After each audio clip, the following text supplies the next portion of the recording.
Part 1. You'll hear a woman telephoning a job agency about temporary summer work. First, you have some time to look at questions 1 to 7.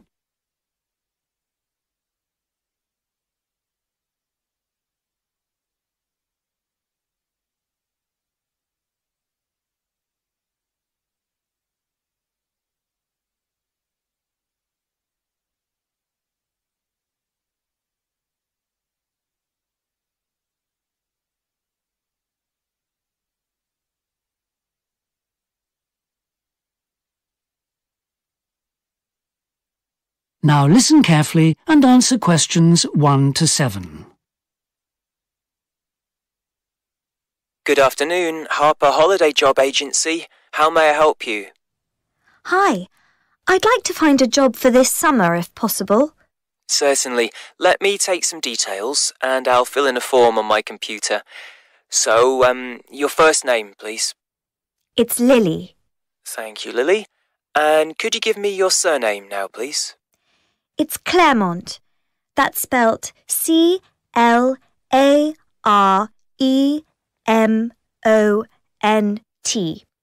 Is that last letter T for Tango? Yes. Okay, I've got that. Now, I'm afraid I need to ask you for your date of birth, please. No problem. It's 23/4/89. Oh, right, that's my birthday too. Though I'm a few years older than you. I was born in 85. Really? It's a good day for a birthday, isn't it? The same day as Shakespeare's too. So, what else do you need to know? Well, now, we need to move on to talk about the summer job you're after. I need to get some details from you about the kind of work you'd like. Firstly, let's think about dates. June to September, is it? That's what most people want. I don't want to go on till September. I prefer to finish in August. I'd like a break before term starts again. Fair enough. Okay, and do you have strong feelings about where you work?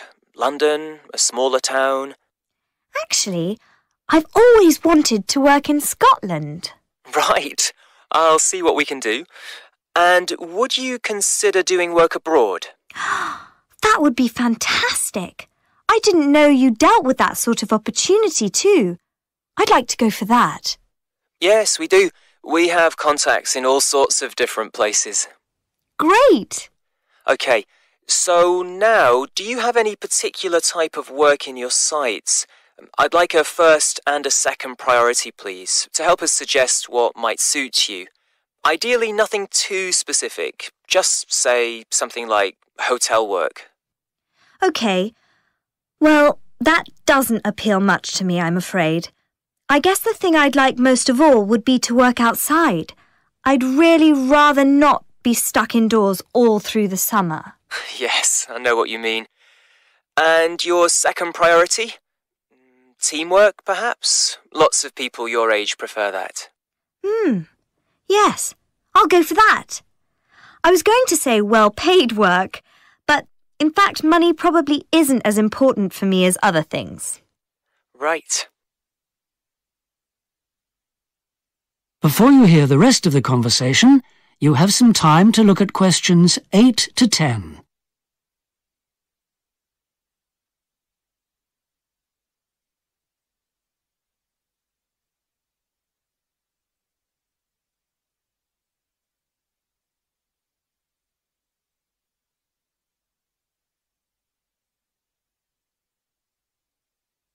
Now listen and answer questions 8 to 10. Now I need to find out a bit more about you and what skills you could bring to a job. Oh dear. Not a lot, I'm afraid. I'm sure that's not the case. For example, do you drive? I'm learning at the moment. With any luck, I'll have my licence by the summer. But I can't bank on it, of course. Sure. So, what about your knowledge of languages? I've got a bit of school French and Spanish, but I certainly don't speak them well. In fact, I can hardly do much more than order a meal in a restaurant. People say I'm great on the guitar. but I don't suppose that's likely to be relevant. Oh, you never know. I'll certainly make a note of it. What about any previous work experience? Well, when I was at school, I had a Saturday job working in a computer store. I didn't really enjoy it much as I was never that interested in IT, but I did have lots of contact with customers, of course, and I got quite good at handling complaints, I think. OK. Any other work experience? Not paid work, but I did help with after-school swimming clubs when I was younger. Do you have a certificate as an instructor? No, but I helped several local primary schools and I really enjoyed it. And the proper coach said I was very good at it. That's good. OK, that gives us quite a lot of good stuff to go on. Let me have a search through our database and see what we can find. There should be something. That is the end of Part 1. You now have 1 minute to check your answers to Part 1.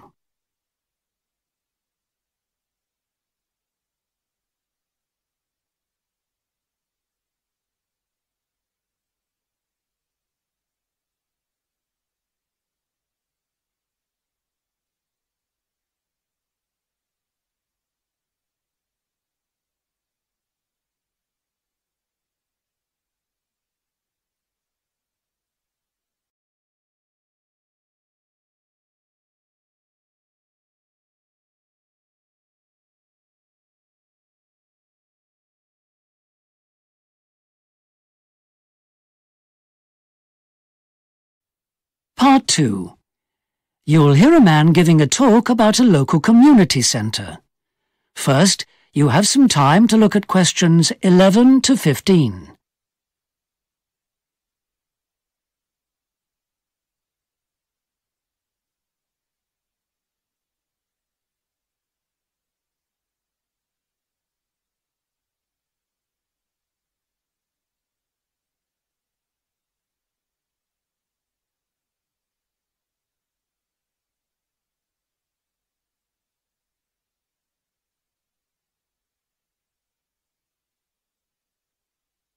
Now listen carefully and answer questions 11 to 15. Welcome to the Claremont Community Centre.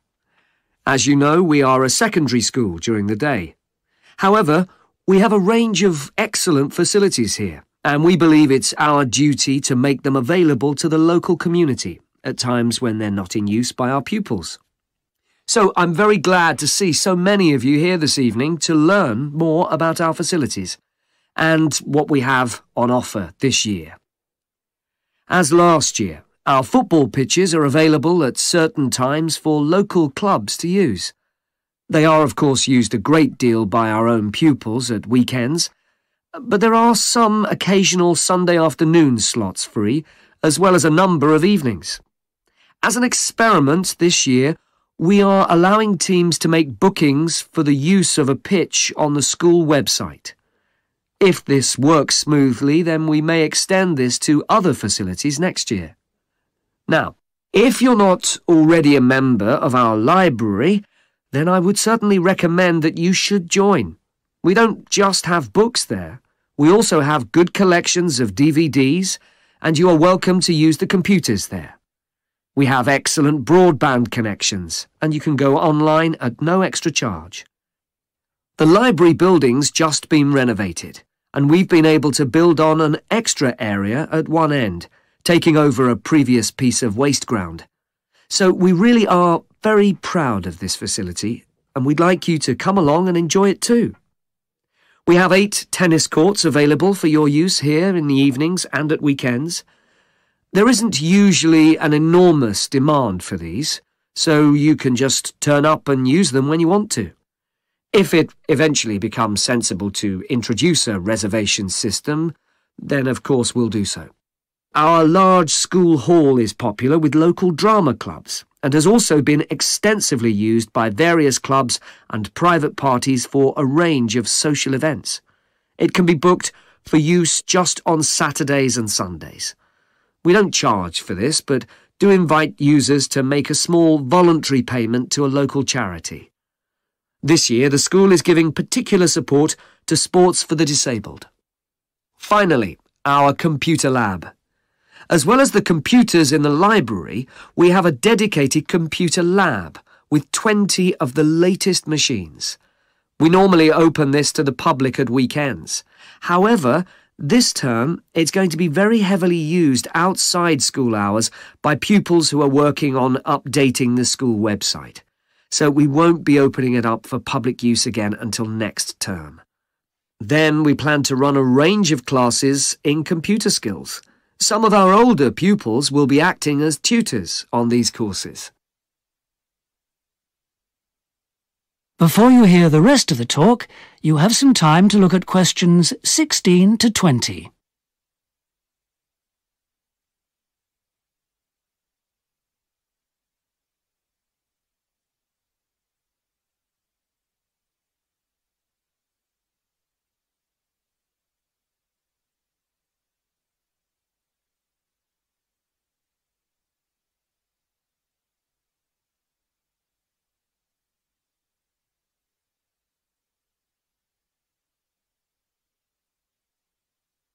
Now listen and answer questions 16 to 20. Right. Well, I'd like to finish by telling you about two special events that we've got coming up soon. The first one's on October the 14th. It's a table tennis tournament. We had a chess tournament last year and that was extremely successful, so we thought we'd try something similar. But last year's event was only for the under-18s. This year, everyone can enter. There's no age limit, though we will organise matches according to the ages of the participants, of course. There'll be prizes for the winner of each age category. A local shop has donated some books, and we are very grateful for these. If it's a success, we may introduce cups as prizes next year. There will be a small charge both for players and spectators, just £1.50 each. The money will go towards buying new sports equipment for use at future events. The second event will take place in November, starting from the 12th and running until the end of the month. This is a special photography exhibition, where we'll be displaying photos by teenagers. A panel of experts will choose the best in a number of categories and will award prizes in the form of DVDs. Tickets for the exhibition will cost £2, so we hope that as many of you as possible will come along to these events. That is the end of Part 2. You'll now have half a minute to check your answers to Part 2.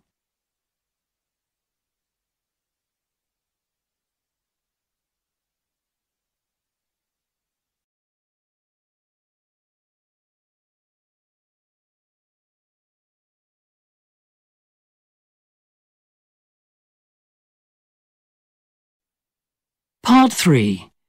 You'll hear two sports science students, Martin and Julia, talking about a joint presentation they have to do. First, you have some time to look at questions 21 to 25.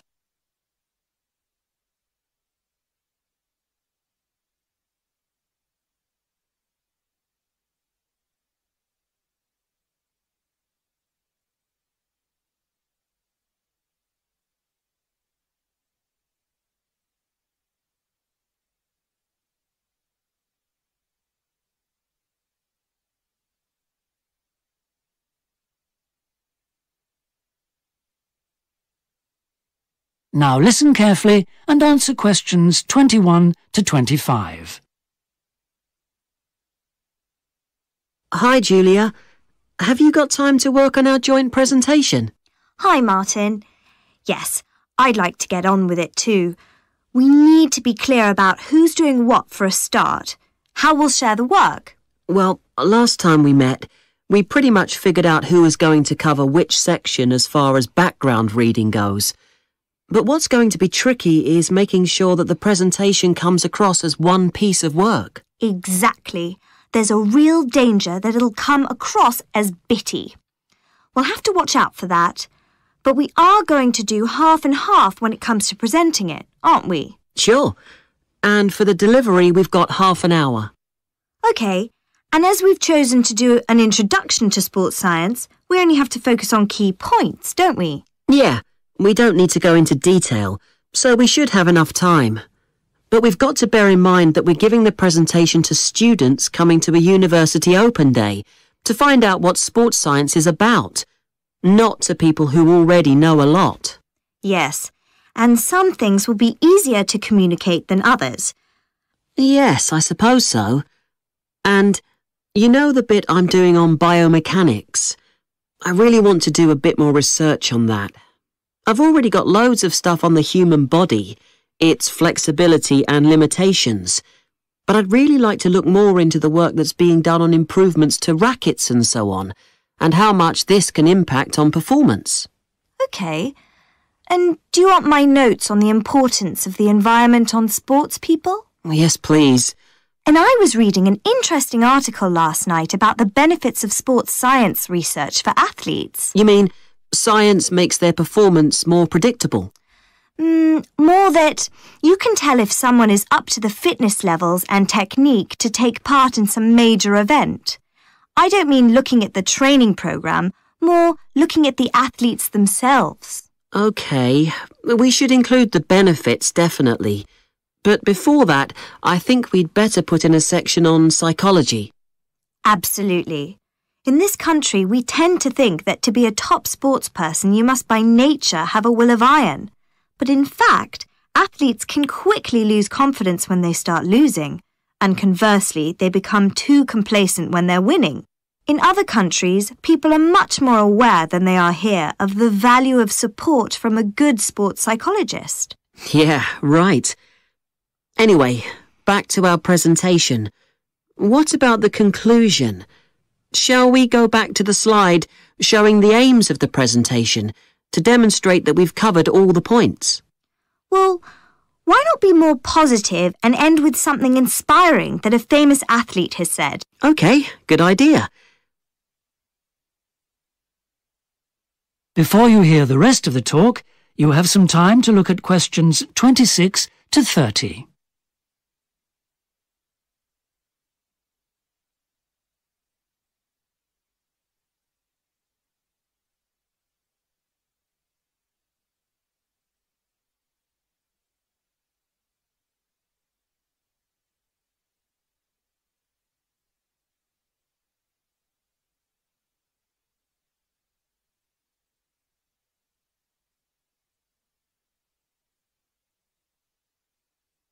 Now listen and answer questions 26 to 30.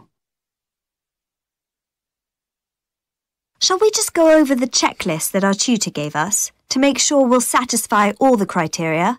Yes, OK. Well, firstly, how are we going to make sure that the audience really gets our key points? Do you think we should give out a summary? Well, that could mean the actual presentation was a bit ineffective. It'd be better, surely, to get feedback from the listeners by asking them things at various points. Good idea. We'll write those later. Then, the jargon. Perhaps to deal with that, because there is quite a lot of specialist terminology, we could prepare a glossary that I could give out while you're talking. Yes, good idea. And to sustain interest and make people feel involved, which is the next point, we could also bring in some quick activities for the audience that'll involve them talking to each other. I could sort those out if you like. OK. Then, the checklist mentions effective use of technology. I'm not sure that PowerPoint slides with text by itself are clear enough. I had thought of putting some pictures in, but that might just be distracting. OK. Well, let's prepare slides with just text like we planned. But let's try them out beforehand with a few friends, just to see how they react. Then if they don't work very well, we can always do something different. Good. Well, that just leaves the last point. We'll need to make sure that we're managing the time well. Well, surely the best way of doing that is for each of us to keep an eye on our own watch, don't you think? Yes, you're probably right. There isn't any point in... That's the end of Part 3. You now have half a minute to check your answers to Part 3.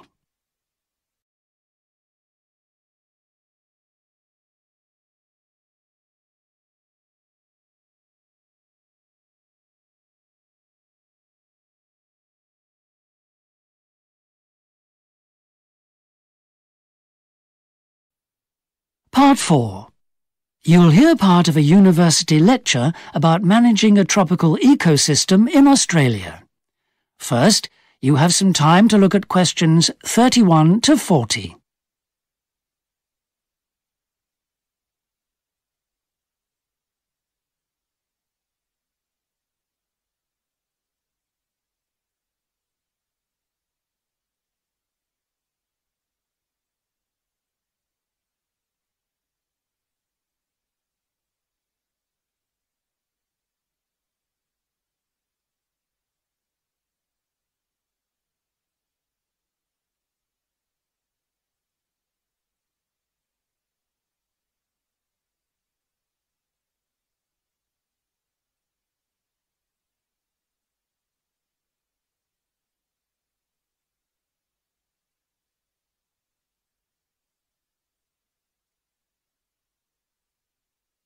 Now listen carefully and answer questions 31 to 40.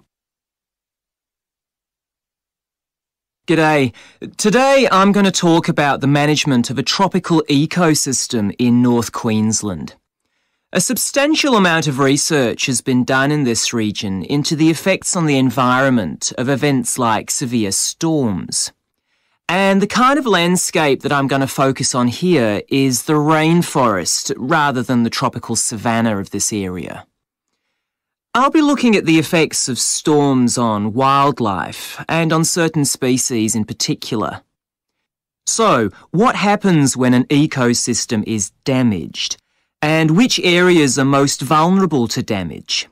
Typically, the areas that suffer most are where there's farmland on one side and a city on the other.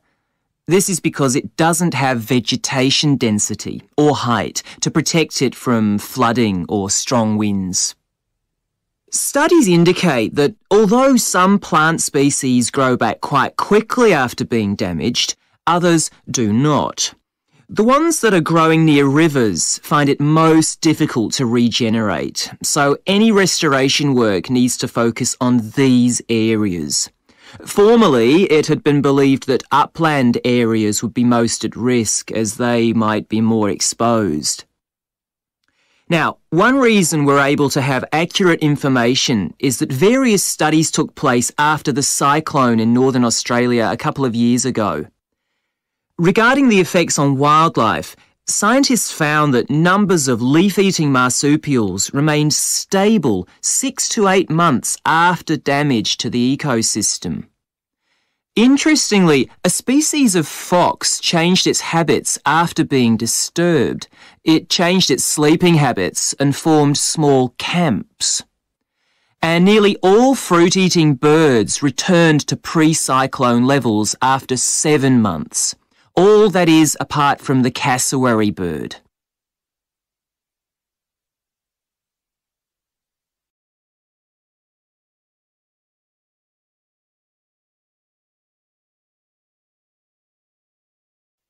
Cassowaries are an endangered species of flightless bird. Research shows that after a storm with very high winds, these birds were driven by a lack of food to wander out onto highways. Of the cassowaries that died as a result of the storm, 70% died on highways after being hit by vehicles, and 22% were attacked by dogs as they ventured into towns. On top of that, these birds are quite fragile, so if they're disturbed or dislodged from their natural habitat, as they were in this case, they tend to suffer more from diseases.